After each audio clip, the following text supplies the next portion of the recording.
The clinking of ice against crystal, the low thrum of a city at dusk, and the scent of expensive perfume, thick in the air at the glamorous Starlight Lounge, this was the backdrop for a night that would shatter lives. A pregnant wife, radiant and unsuspecting. A brazen mistress, fueled by jealousy and veuve clicquot. And a single shocking act of violence that brought the rooftop to a standstill. But the real drama began when the owner of the lounge stepped out of the shadows. What he did next, no one saw coming. Stay tuned to find out how a single glass of champagne led to a multi-million-dollar takedown that stunned everyone. The elevator ascended, a silent gilded cage, lifting Amelia toward the stars. Or at least, that's what it felt like.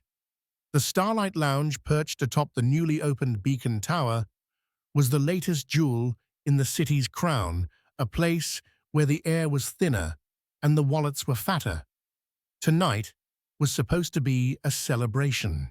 Her husband Julian was on the cusp of closing the biggest deal of his career, a merger that would catapult his real estate firm into the stratosphere. He had insisted they celebrate just the two of them. Amelia smoothed down the silk of her emerald green maternity gown, the fabric caressing the gentle swell of her stomach. At 7 months pregnant, she felt both radiant and vulnerable.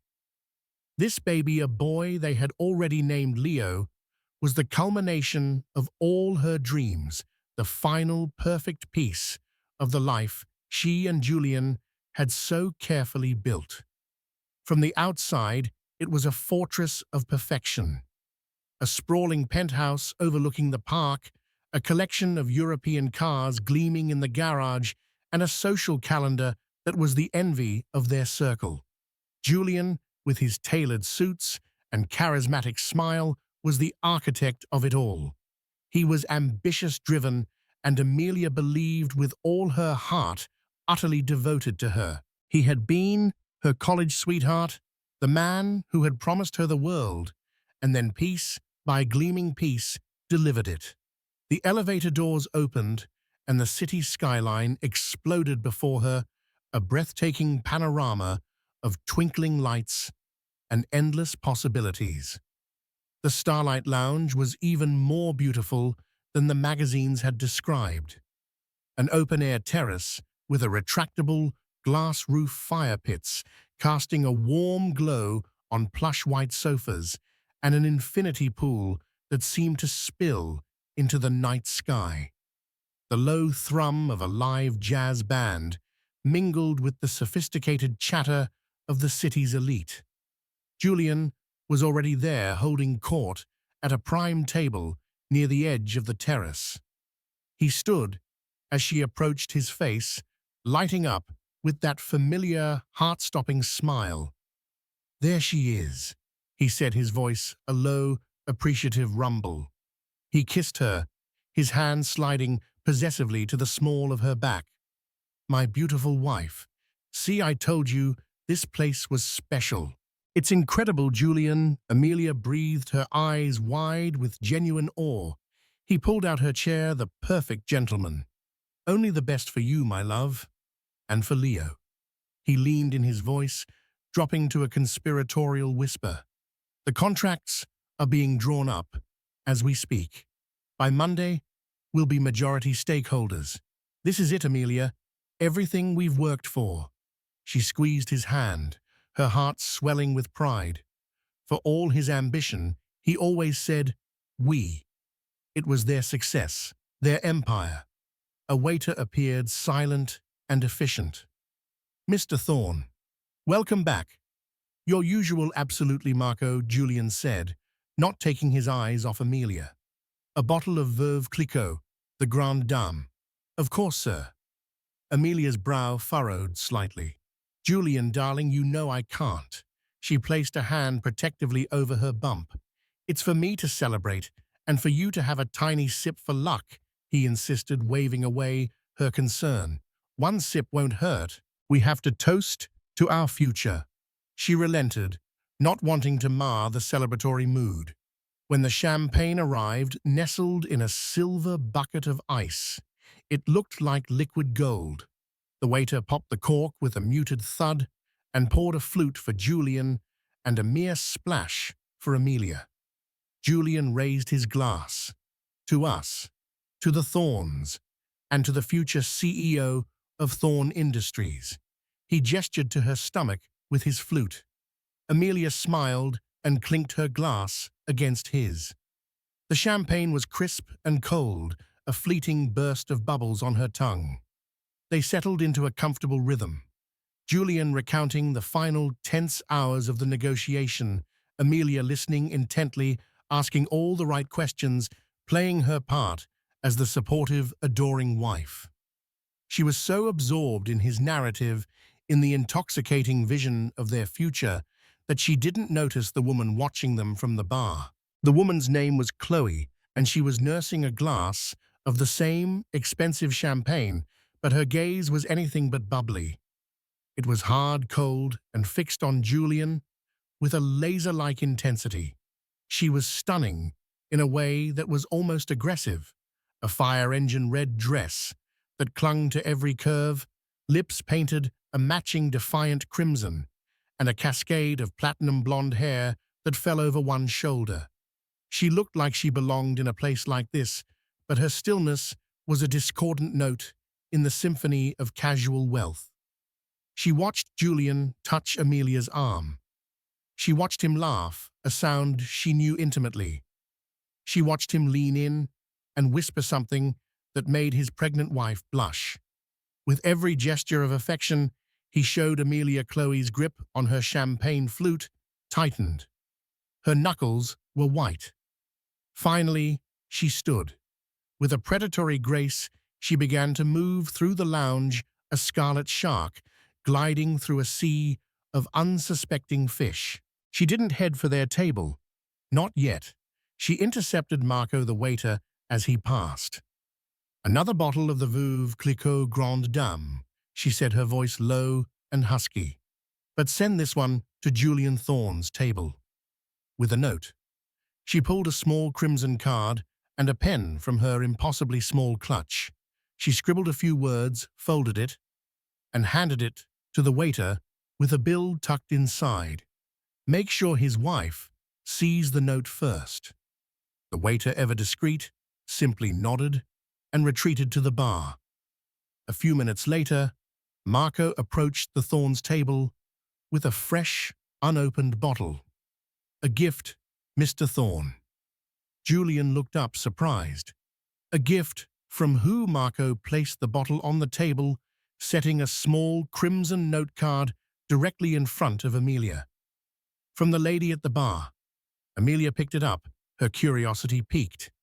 Julian's eyes flickered towards the bar, a barely perceptible tightening in his jaw. Amelia unfolded the card. Her smile froze. The words were written in a sharp, slanted script. "Celebrating without me.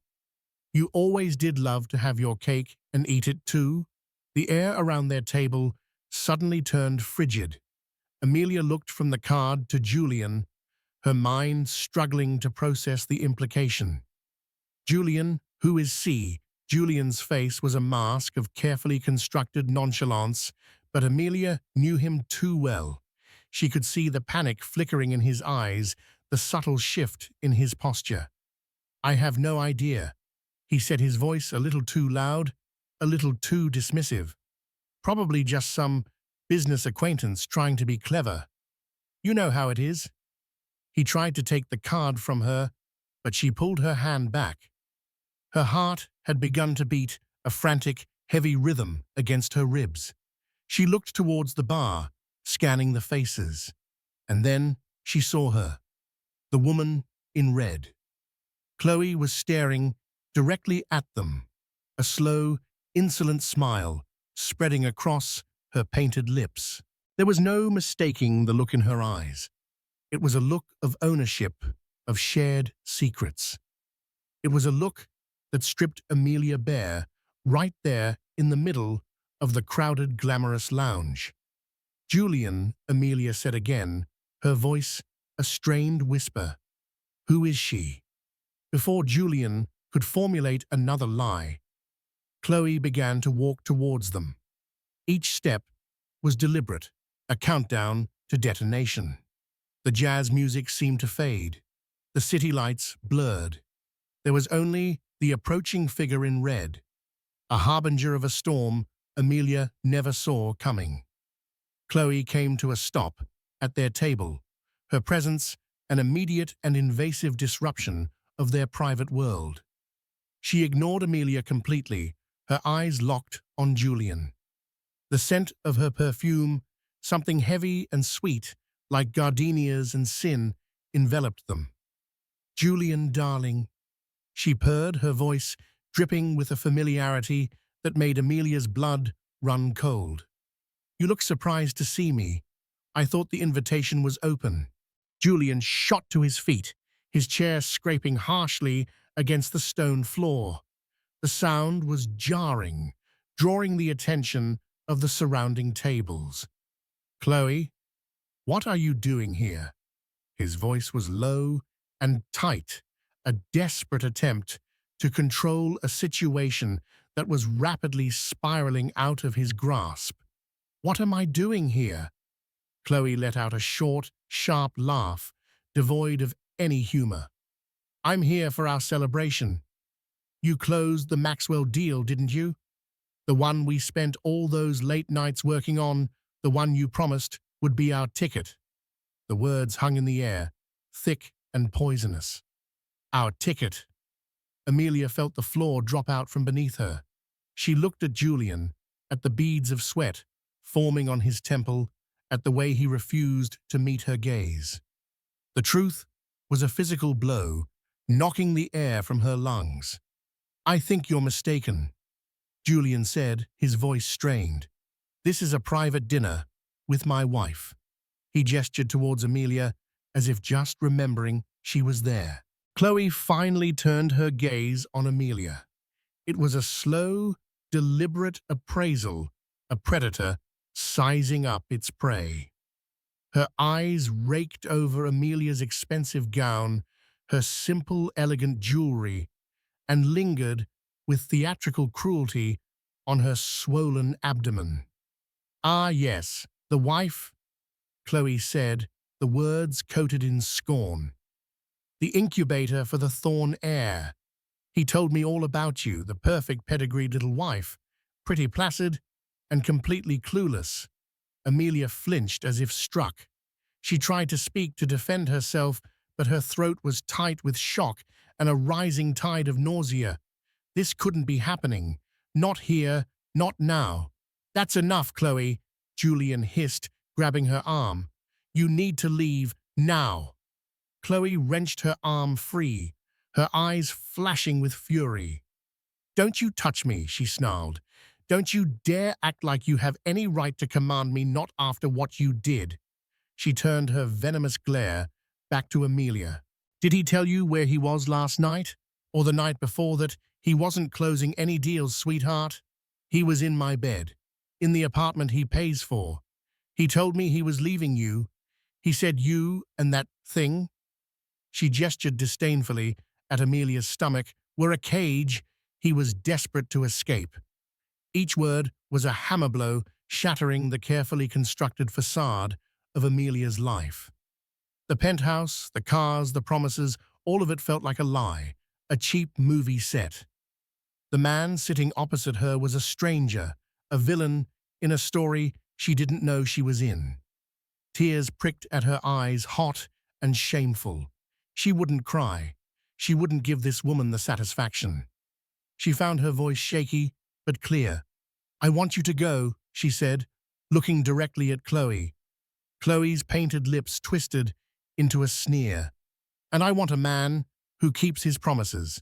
But I guess neither of us is getting what we want tonight. She picked up Julian's champagne flute, the one he had used to toast to their future. She swirled the golden liquid, her eyes glinting with a reckless, dangerous light.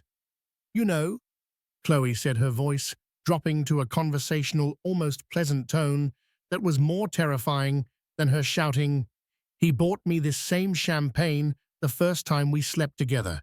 He said it was for special occasions and special girls." She looked at the Veuve Clicquot grande dame, then back at Amelia. "I guess he's run out of original ideas." Julian saw it coming a second too late. "Chloe, don't." With a flick of her wrist, Chloe threw the entire contents of the champagne flute directly into Amelia's face. The shock was electric. The icy, bubbly liquid drenched her hair, her face, and the front of her silk dress, soaking the fabric and clinging coldly to her skin. For a moment, there was a stunned, absolute silence. The jazz music faltered and stopped. Conversations died mid-sentence. Every eye on the rooftop terrace was fixed on their table. Amelia gasped, sputtering, as the champagne dripped into her eyes, stinging them. The public humiliation was a physical agony far worse than the cold liquid. She felt 100 pairs of eyes on her, dissecting her, pitying her. She was a spectacle. The clueless pregnant wife, publicly shamed by her husband's mistress. Julian stood, frozen, his face a canvas of horror and indecision. He looked from his devastated wife to his furious mistress, a man caught in a trap of his own making. Chloe, however, looked triumphant. She placed the empty flute back on the table with a defiant click. "There," she said, her voice ringing out in the unnatural silence. "Now you look a little less perfect." Amelia began to tremble, a deep, uncontrollable shudder that shook her entire body. A primal fear, sharp and cold, pierced through the humiliation. It was fear for her baby. The shock, the stress, she could feel her stomach cramping, a tight, painful knot of anxiety. She wrapped her arms around her belly, a protective, instinctive gesture. "Security!" Julian finally yelled, his voice cracking. "Get security up here!" But before any uniformed guard could arrive, a new figure emerged from the main building. It was not a security guard. It was a man impeccably dressed in a charcoal gray suit that spoke of quiet, understated power. He was older, perhaps in his late 50s, with silvering hair at his temples and a face that was calm and unreadable. He moved with an unhurried, authoritative grace, his presence immediately commanding attention. He walked past the gawking patrons, his eyes fixed on the tableau of devastation at the corner table. He stopped beside Chloe, his gaze taking in the scene, the empty flute, the drenched and trembling Amelia, the panicked Julian. He looked at Chloe, and for the first time, a flicker of uncertainty crossed her face. "Is there a problem here?" the man asked, his voice quiet, but carrying an unmistakable weight of authority. "This is a private matter," Julian snapped, trying to regain some semblance of control. "It's being handled." The man's gaze shifted to Julian, and his eyes were like chips of ice. "When a guest at my establishment throws a drink at another guest, a pregnant guest no less, it ceases to be a private matter, Mr. Thorne. It becomes my matter." He turned his attention back to Chloe. "And you, miss, I believe it's time for you to leave." Chloe bristled, her bravado returning. "I'll leave when I'm good and ready. You have no idea who you're talking to." The man gave a small, almost imperceptible sigh, as if dealing with a petulant child. "I know precisely who I'm talking to. You are Chloe Jensen. You're a junior marketing associate at Sterling Cooper. You live in a one-bedroom apartment at the Azure Residences Unit 14B, for which the lease is co-signed and paid for by Mr. Thorne. Is there anything I'm missing?" Chloe froze, her face draining of color. The sneer was gone, replaced by pure, unadulterated shock. Julian looked as though he'd been struck by lightning. The man was the owner, and he had just stunned everyone. But he was only getting started. A collective gasp rippled through the onlookers. The owner's words, delivered with the calm precision of a surgeon, had transformed the scene from a messy domestic dispute into something far more intriguing and dangerous. This wasn't just a manager handling a disturbance, this was a calculated dissection. The owner's name was Mr. Sterling, a name whispered with a mixture of awe and fear in the city's business circles. He was a notoriously private man, a phantom tycoon who owned a portfolio of the city's most exclusive properties, the Starlight Lounge being his latest and most personal project. He rarely made public appearances, which made his presence now all the more impactful. Amelia stared at him, the champagne still dripping from her hair onto the silk of her dress. The cold shock of the liquid was nothing compared to the chilling effect of his words. He knew Chloe's name. He knew where she lived. He knew Julian was paying for it. How Julian found his voice first, a strangled, incredulous sound. How do you know that Mr. Sterling didn't even grant him a glance? His focus remained entirely on Chloe, who now looked small and exposed under the lounge's sophisticated lighting. "My business," Mr. Sterling said, his voice as smooth and cool as the marble bar, "is to know things. I make it a point to understand the affairs of those who frequent my establishments, especially when those affairs are bankrolled by men who are in the process of trying to acquire one of my other assets." Another shockwave went through the small crowd. Amelia's head snapped towards Julian. "Acquire one of my other assets, the merger." The deal Julian had been celebrating, the one he had called their ticket. Was it with Mr. Sterling? The realization dawned on her with sickening clarity. Julian wasn't just cheating on her, he was conducting his sordid affair under the nose of the very man he was trying to do business with. The recklessness of it, the sheer arrogant stupidity, was breathtaking. "The Maxwell deal," Julian stammered, his face ashen. "You're Maxwell. Maxwell is a shell corporation I use for acquisitions."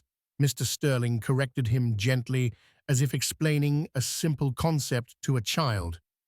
"I am the man you've been trying to impress for the past 6 months, Mr. Thorne. And I must say—" He paused, finally turning his piercing gaze on Julian. "I am not impressed." He took a step closer, his quiet presence more intimidating than any bouncer. "I value discretion. I value loyalty. I value intelligence. You, sir, have displayed a catastrophic lack of all three. You brought your mistress to my lounge on the same night you were celebrating a deal with me, a deal you intended to close using funding I now know you've been siphoning off to support your extracurricular activities." Chloe looked at Julian, her expression of shock curdling into one of betrayal. "You told me the money was from a trust fund." Julian ignored her, his world collapsing in on itself in real time. "That's not true. My finances are perfectly in order. This is slander." "Is it?" Mr. Sterling asked mildly. He gestured to one of his staff, who had been hovering discreetly in the background. The staff member stepped forward and handed Mr. Sterling a sleek black tablet. Mr. Sterling angled the screen so that only Julian could see it. "This is a summary of your personal and corporate accounts, Mr. Thorne. A little light reading I had my team prepare this evening. Notice the recurring payments to the Azure residences. Notice the expenditures at Cartier Chanel, a private jeweler on Fifth Avenue, none of which my head of security informs me match the gifts you've given your wife over the past year." He swiped a finger across the screen. "And this is the most interesting part. This is the prospectus you submitted for the merger. You've leveraged company assets you don't fully own yet, as collateral. You've cooked the books, Mr. Thorne, gambling that the deal would go through before anyone noticed. It was a bold move, a foolish one. Julian stared at the screen, his face a grotesque mask of sweat and terror. He was ruined, utterly publicly and professionally ruined. Mr. Sterling turned the tablet off. The silence that followed was heavy, broken only by a single wretched sob that escaped Amelia's lips. She had been trying so hard to hold it together, to maintain a shred of dignity, but the sheer scale of the deception was too much to bear. It wasn't just an affair. It was a lie of epic proportions. Her entire life, her marriage, the future she was carrying in her womb, it was all predicated on a foundation of fraud and deceit. At the sound of Amelia's sob, Mr. Sterling's demeanor shifted. The icy disapproval he had shown the lovers softened into something else, something akin to concern. He turned to her, his voice losing its hard edge. "Mrs. Thorne," he said, and the simple courtesy in his tone was almost her undoing. "Forgive this public spectacle. It was not my intention to cause you further distress." He removed his own suit jacket, a perfectly tailored Brioni piece, and gently draped it over Amelia's trembling shoulders. It was warm from his body and smelled faintly of cedar and clean linen. The simple, chivalrous act was so unexpected, so starkly contrasted with her own husband's spineless inaction, that it brought fresh tears to her eyes. However, Mr. Sterling continued, his voice hardening again as he looked back at Julian and Chloe. "I will not tolerate this kind of behavior in my establishment, and I will not under any circumstances do business with a man like you." He addressed the silent, watching crowd. "The show is over," he announced, his voice carrying easily across the terrace. "Enjoy your evening. The next round of drinks for everyone is on the house as an apology for the disturbance." The announcement broke the spell. People began to murmur, turning back to their tables, though their glances continued to dart towards the drama. The jazz band, taking the cue, softly began to play again. Mr. Sterling had, with stunning efficiency, controlled the narrative, placated his patrons, and re-established order. He then turned to his head of security, a large, imposing man who had appeared at his side. "Marcus, please escort Miss Jensen out. Ensure she collects her belongings from the apartment tonight. The locks will be changed by morning." Chloe's jaw dropped. "You can't do that. My things are in there. They are in an apartment that I own as of 2 hours ago," Mr. Sterling stated calmly. "The Azure Residences is another of my properties. When I became aware of Mr. Thorne's arrangement, I took the liberty of buying out the unit's owner. You are trespassing, Miss Jensen. I suggest you leave quietly." Chloe stared at him, speechless. She had been a pawn in a game she didn't even know she was playing. Stripped of her lover, her benefactor, and now her home in the space of 10 minutes. She shot Julian a look of pure hatred before allowing the security guard to lead her away, her scarlet dress a flag of defeat. Now, it was just the three of them. Amelia wrapped in a stranger's kindness. Julian, a crumbling monument to his own hubris. And Mr. Sterling, the quiet architect of it all. "As for you, Mr. Thorne," Mr. Sterling said, his voice dropping to a low, dangerous register, "the deal is off. My legal team will be in touch with yours regarding your fraudulent prospectus. I imagine the SEC will also be very interested to hear about it. You are no longer welcome here, or at any of my other properties." Julian seemed to shrink, the fight completely gone out of him. He opened his mouth, then closed it again. There was nothing to say. He was checkmated. He gave Amelia one last, desperate look, a silent plea for what? Forgiveness, help. She met his gaze, her own eyes empty of everything but a vast, desolate disappointment. He had not protected her. He had not defended her. He had stood by while she was assaulted and humiliated. He turned and walked away, his shoulders slumped, a man walking away from the smoldering wreckage of his own life. Amelia was alone, shivering in the center of the rooftop lounge, the city lights blurring through her tears. The man who was supposed to be her everything had just become nothing. Mr. Sterling pulled a chair up and sat opposite her, not at Julian's seat, but next to her. "Mrs. Thorne," he said gently. "Amelia, may I call you Amelia?" She could only nod, clutching his jacket tighter around her. "I know this is a terrible shock," he said, "and I am truly sorry for my part in this evening's revelations. But there is more you need to know. My reasons for intervening tonight were not purely professional. They were also personal." Amelia looked up at him, her tear-streaked face a question. What could possibly be personal about this? She had never seen this man before in her life.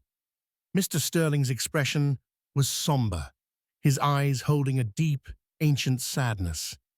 "I intervene," he said slowly, "because I knew your father." Amelia's breath hitched. Her father. The words seemed to come from another lifetime, another world. Her father, David, had been the sun in her sky, a brilliant, kind-hearted architect who had taught her how to see the beauty in structure and form. He had died in a car accident 12 years ago when Amelia was just 19. His death had shattered her world, leaving a void that even Julian's charismatic presence had never truly filled. "You knew my father," she whispered, her voice hoarse. "He was my best friend," Mr. Sterling said, a faint, sad smile touching his lips. "My name is William Sterling. Your father used to call me Will." The name pierced through the fog of Amelia's shock. Will. She remembered the name from her childhood, a recurring character in her father's stories. Will, his college roommate. Will, his first business partner. Will, the best man at her parents' wedding. She had a vague, childish memory of a tall, dark-haired man who had once lifted her onto his shoulders at a company picnic, making her feel like she could touch the clouds. You're Will Sterling?" she asked, her mind reeling. "But my father said you moved to Asia, that you lost touch." "We did," William confirmed, his gaze drifting towards the city lights as if seeing ghosts in the skyline. "We had a falling out, a stupid, prideful argument over a business venture that went sour. I was young, arrogant. I said things I shouldn't have. And he was a proud man. I left for Hong Kong to build my own empire, always thinking there would be time to fix things. And then I got the call about the accident." His voice was heavy with a regret that felt as raw and fresh as Amelia's own grief. "I never had the chance to say I was sorry. I flew back for the funeral, but I stayed in the back. I saw you there with your mother. I didn't have the courage to approach you to explain. It's the greatest failure of my life." Amelia stared at him, this powerful, enigmatic man, and saw him not as a tycoon, but as someone who shared her loss. The story Julian had told her was that her father's first partner had cheated him, leading to the dissolution of their firm. It was another lie, a simplification designed to paint Julian as the rescuer who helped her family recover. "Julian told me. He said my father's partner ran the business into the ground." Amelia said the words, tasting like ash. William sighed, a deep, weary sound. "The truth is often more complicated, Amelia. The venture failed. It was my idea, my risk, and I take responsibility for that. But we were both financially ruined by it. Your father managed to rebuild a small practice. I had to start from scratch, overseas. What Julian did was come in when your family was vulnerable. He bought out your father's remaining assets for pennies on the dollar after his death. That was the seed money for Thorne Industries. He built his kingdom on the ruins of your father's. The truth was a brutal, relentless onslaught. Julian hadn't just married her, he had consumed her family's legacy. He had posed as a savior while being a vulture. The emerald dress, the expensive champagne, the penthouse, it was all paid for with her father's ghost. A sharp, stabbing pain shot through her abdomen, making her gasp and double over. William was at her side in an instant, his face etched with alarm. "The baby. It's cramping," she panted, her fear returning with a vengeance. "The stress. I think I need to go to the hospital." "Of course," William said, his voice taking on a new urgency. He flagged down his head of security. "Marcus, get the car, the Bentley. Bring it to the service elevator entrance, now. And call my personal physician, Dr. Evans at Lenox Hill. Tell her I'm on my way with a patient, a VIP maternity case." He turned back to Amelia, his movements swift and efficient. He scooped her up into his arms as if she weighed nothing. The strength and security of his hold was startling. He carried her away from the gawking remnants of the crowd, through a discreet door she hadn't noticed, and into a private service elevator. As the elevator descended, Amelia pressed her face against the soft wool of his suit jacket, the scent of cedar, a strange comfort in the chaos. "Why?" she managed to ask, her voice muffled. "Why are you doing all this?" William looked down at her, his expression softening. "Your father was a great man, Amelia. He was the most creative, most honorable person I've ever known. When my team first flagged Julian Thorne as a potential acquisition target, I started doing my due diligence. When I saw his wife's name was Amelia Thorne, née Ashworth, I knew I had to look closer. I couldn't believe David Ashworth's daughter was married to a man like him." He paused, the elevator doors opening into a quiet private garage. A gleaming black Bentley was waiting, the engine purring softly, Marcus holding the rear door open. "I hired a private investigator," William confessed, as he carefully settled her into the plush leather seats. "I've known about the affair for 2 months. I know about the cooked books. I know everything. I was trying to figure out the best way to handle it to protect you and your father's legacy when Julian forced my hand by bringing you here tonight." He slid in beside her, and the car pulled out of the garage, melting silently into the city's traffic.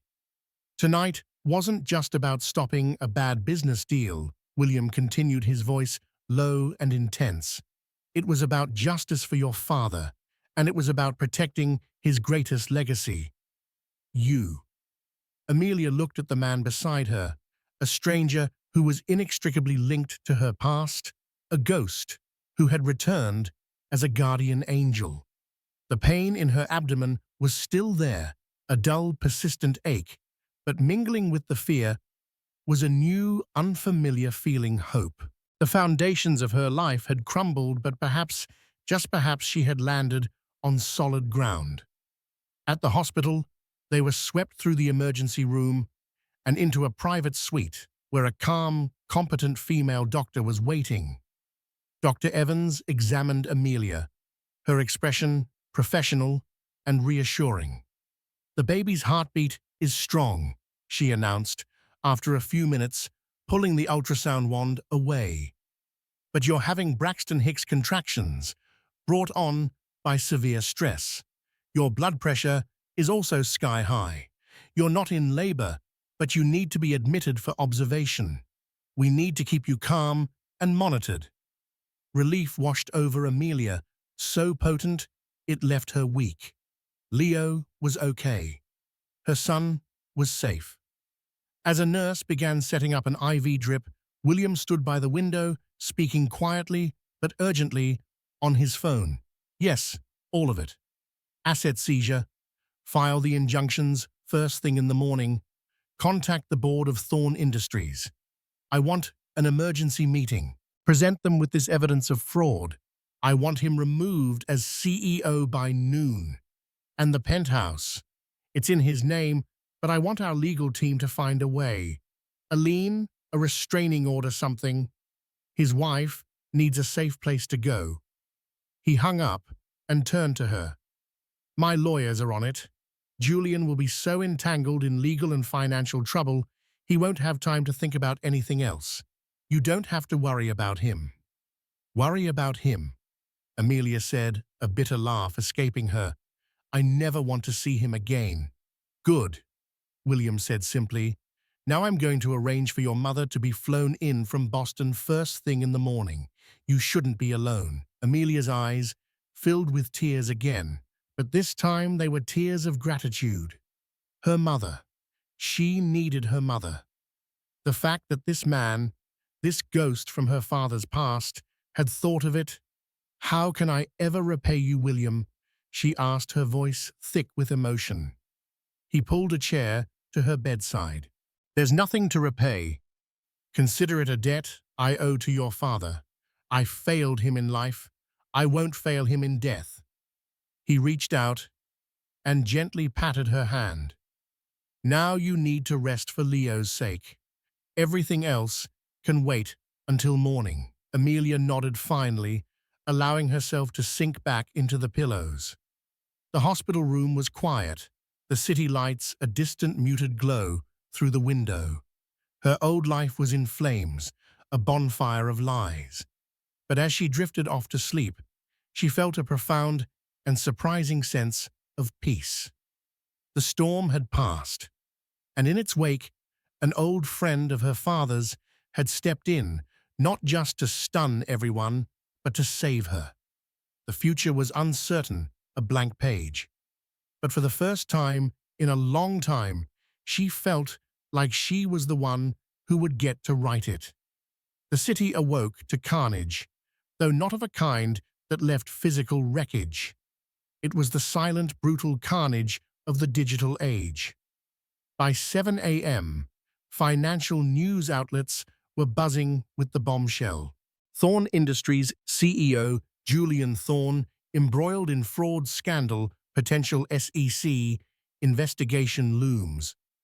By 8 a.m., the pre-market trading showed Thorne Industries stock in a catastrophic nosedive, a plummeting red line that represented the evaporation of a paper fortune. By 9:01 a.m., the moment the opening bell rang on Wall Street, it was a full-blown panic sell. The story of the Starlight Lounge had been masterfully leaked not as salacious gossip, but as a meticulously sourced business story. It detailed not only the public affair, but framed it as evidence of the gross negligence and poor character that led to massive corporate fraud. The champagne incident was the colorful, explosive catalyst that made the dry financial data impossible to ignore. It was a masterclass in public relations warfare, orchestrated from the quiet, calculating mind of William Sterling. Amelia, however, was in a cocoon, insulated from the digital storm. She awoke not to the harsh glow of a phone screen, but to the soft, worried face of her mother. Eleanor Ashworth looked as though she hadn't slept, her elegant features etched with concern. But her presence was an anchor in Amelia's turbulent sea. She had arrived on William Sterling's private jet, a sleek Gulfstream that had cut through the night sky to bring her to her daughter's side. "Oh, my sweet girl," Eleanor whispered, her voice thick with emotion as she took Amelia's hand.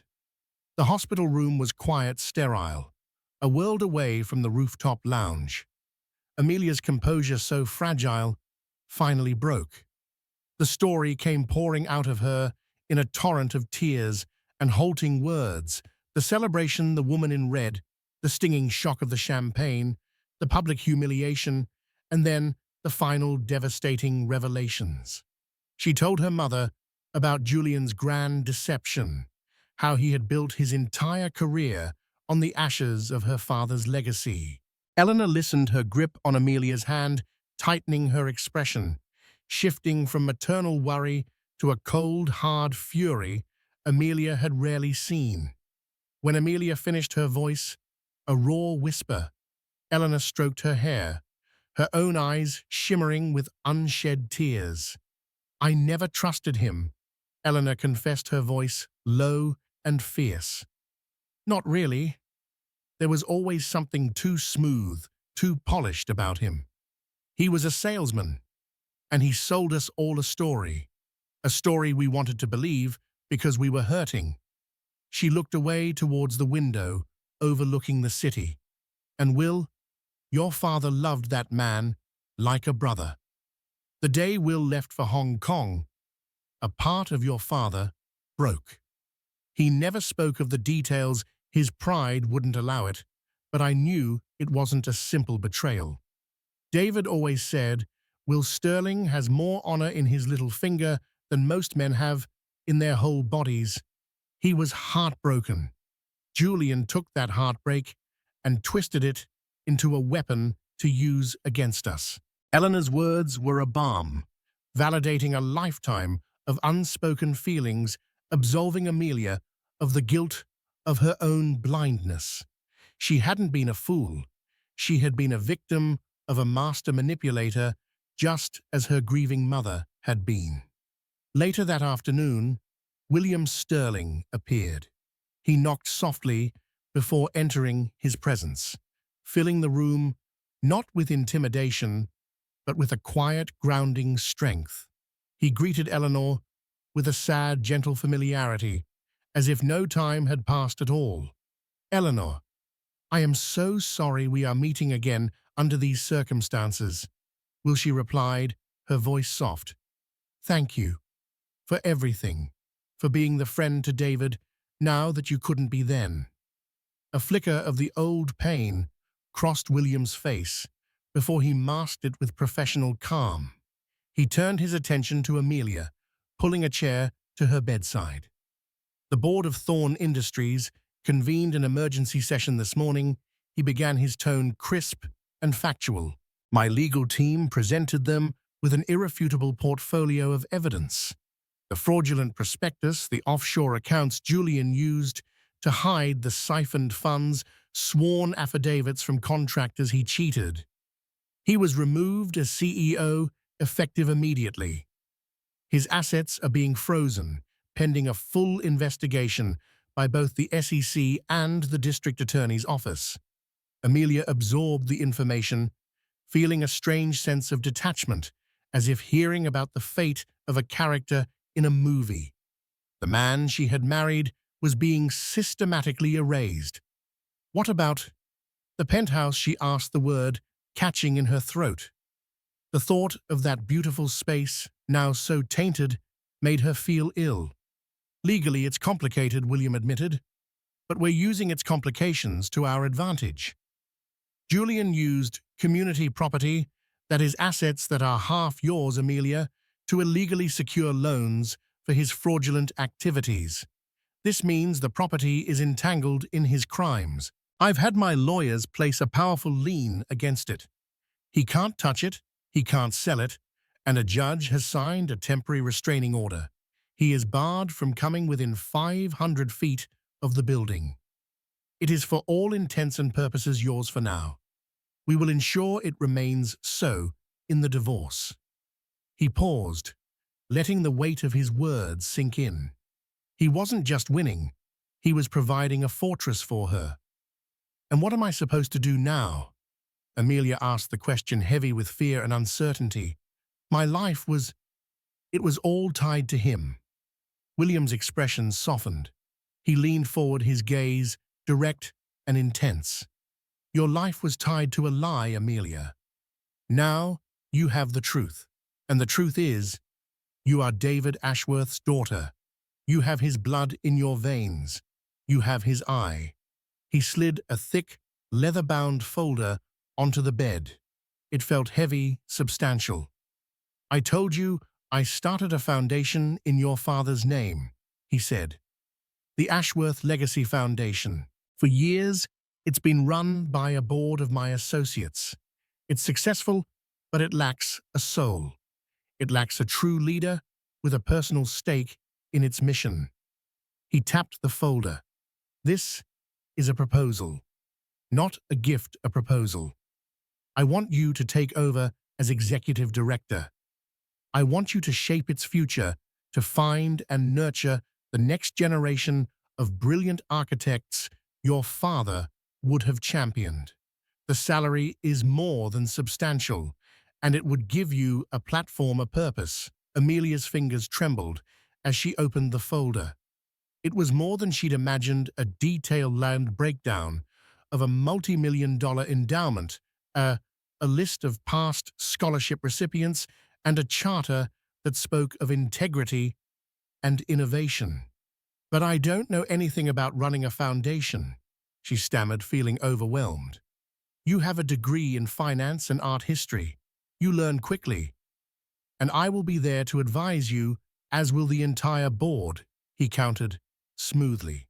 "But that's only step one." He produced a second folder, this one slimmer, more modern. The spectacular collapse of Thorne Industries has created a power vacuum in the city's real estate market. A number of his key projects are now in limbo, their funding gone.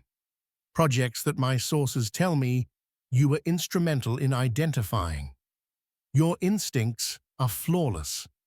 He opened the folder to reveal plans for a historic preservation project in the old industrial district, a building Amelia had begged a dismissive Julian to acquire for months. "I am prepared to finance the acquisition and restoration of this building and several others like it. We will restart the firm your father founded, Ashworth and Sterling, with you, Amelia, as managing partner. Not as a figurehead, as the driving force. You will choose the projects. You will lead the design teams. You will build something real, something lasting, something that will make the name Ashworth synonymous not with tragedy, but with triumph." He was offering her more than a job. He was offering her a destiny. He was offering her a chance to reclaim her father's name from the man who had stolen it and write her own chapter in its history. It was a breathtaking, audacious vision. Amelia looked from the folders to her mother, who was watching her with tears in her eyes and a look of immense pride. She then looked at her own hands, resting on the swell of her stomach. She wasn't just deciding for herself, she was deciding for the life she was carrying. A new, unfamiliar fire began to burn in her chest, cauterizing the wounds of betrayal, forging something new and hard and strong in their place. "Yes," she said, her voice clear and steady. "Okay, yes, the following months were a crucible." Under the guidance of William's formidable legal team, Amelia navigated the complexities of her divorce. She was no passive client. She read every document, asked sharp questions, and made decisive choices. She learned that Julian, in his desperation, was trying to hide assets, a pathetic and clumsy attempt that William's forensic accountants unraveled with contemptuous ease. She saw him for what he was, a petty, frightened man, whose grandiosity was nothing but a fragile shell. 2 months after that night, on the rooftop, in the calm, quiet sanctuary of her hospital room, Amelia gave birth to a healthy 7-pound baby boy. As she held him for the first time, his tiny, perfect face scrunched up, his little fingers wrapping instinctively around hers, the last vestiges of her old life fell away. She looked into his eyes and saw a future clean and unspoiled. With her mother at her side, she filled out the birth certificate in a firm, clear hand, Leo David Ashworth. No Thorne. The name was a declaration of independence. The divorce was finalized with brutal efficiency.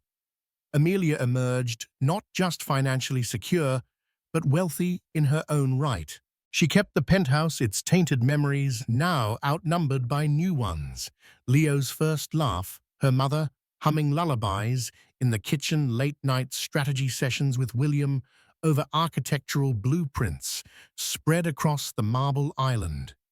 Exactly 1 year after the incident at the Starlight Lounge, a crowd gathered in a beautifully restored Art Deco lobby in the city's most fashionable district. Sunlight streamed through vast, newly restored windows, glinting off a polished brass plaque that read, Ashworth and Sterling, Real Estate Development and Design. Amelia stood before the crowd, radiant and poised in a tailored navy blue suit. She was no longer the woman in the emerald green maternity dress. That woman was a ghost. This woman was an executive, a leader, a mother. She gave a sharp, insightful speech about urban renewal and honoring architectural history, her voice resonating with a confidence that was deeply authentic. She then took the ceremonial scissors and, with a decisive snip, cut the red ribbon. As the crowd applauded, she looked for the three most important people in her life. Her mother, Eleanor, beaming with pride. Her son, Leo, now a sturdy toddler, babbling happily in his grandmother's arms and reaching for the shiny ribbon. And William Sterling, who stood near the back, watching her, not with the pride of a mentor, but with the quiet respect of an equal. He caught her eye and gave her a subtle, affirming nod. That evening, she found herself ascending in that same gilded elevator back to the Starlight Lounge.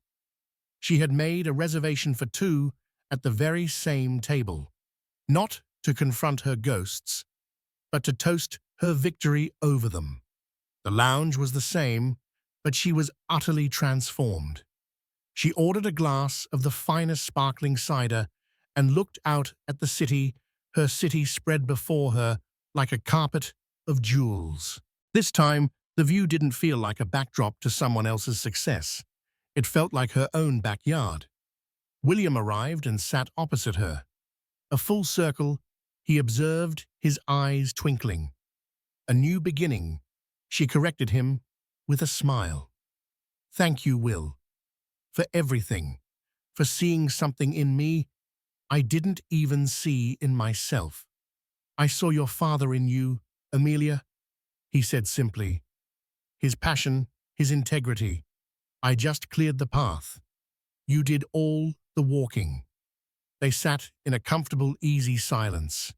The pain of the past had not vanished, but it had been transmuted into strength. The scars remained, but they were no longer sources of shame. They were reminders of a battle she had fought and won. Amelia had walked into this lounge a year ago as the wife in a millionaire drama. She sat here tonight as the author of her own incredible story, a queen in her own right, surveying the empire she was just beginning to build. And that's the story of how a single glass of champagne on a rooftop lounge didn't just end a marriage. It dismantled a corrupt empire and built a new one on the foundations of truth and legacy. Amelia's journey from a betrayed wife to a powerful CEO reminds us that sometimes our greatest breakdowns lead to our most significant breakthroughs. It shows that true strength isn't about having a perfect life, but about having the courage to rebuild when it all comes crashing down. What did you think of William Sterling's epic move? Was it justice, or was it revenge? Let us know your thoughts in the comments below.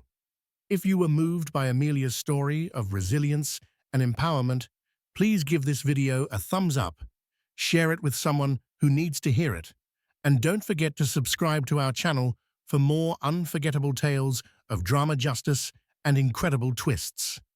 Click that notification bell so you never miss a story. Thank you for listening.